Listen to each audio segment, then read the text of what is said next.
အားလုံးပဲမင်္ဂလာပါခင်ဗျဒီနေ့မှာတော့ Windows ပေါ်မှာ Safe Mode ထဲကိုဘယ်လိုမျိုးဝင်ရမလဲဆိုတဲ့နည်းလမ်းလေးကိုမျှဝေပေးသွားမှာဖြစ်ပါတယ်အဲ့ဒီ Safe Mode မှာဆိုရင် driver မှန်မှန်လို့ blue screen တက်တာတွေ software တွေမှာသွင်းမိရဲ့အတွက် set တွေဟန်းသွားတဲ့အတွက်အဲ့မှာကျွန်တော်သွားပြီးတော့ဖြတ်လို့ရပါတယ်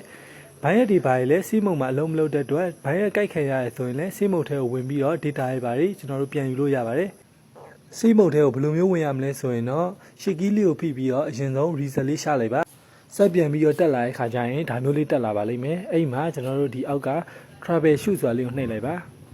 အဲ့မှာကျွန်တော်တို့ advanced option တွေကိုထပ်ပြီးတော့ဝင်ရပါမယ်အဲ့မှာဆိုရင် set setting ဆိုတာလေးရှိပါတယ်ခင်ဗျအကောင်လေးကိုထပ်နှိပ်လိုက်ပါပြီးရင်ဒီမှာကျွန်တော်တို့က reset ဆိုတာလေးကိုထပ်နှိပ်လိုက်ပါခင်ဗျ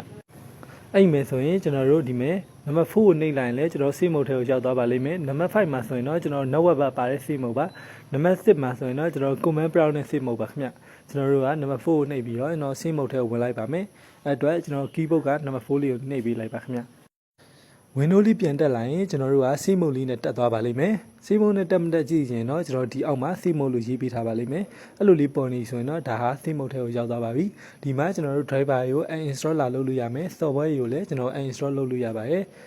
ဒီပေါ်မှာ virus တွေလုံးမလို့တဲ့အတွက်ကျွန်တော် data တွေဘာတွေကိုလည်းဒီတရက်တွေလာပြီးတော့ကျွန်တော်တို့ပြန်ပြီးတော့ယူလို့ရပါတယ်ဒီဗီဒီယိုလေးကတော့ဒီလောက်ပါပဲအားလုံးကိုကျေးဇူးတင်ပါတယ်ခင်ဗျ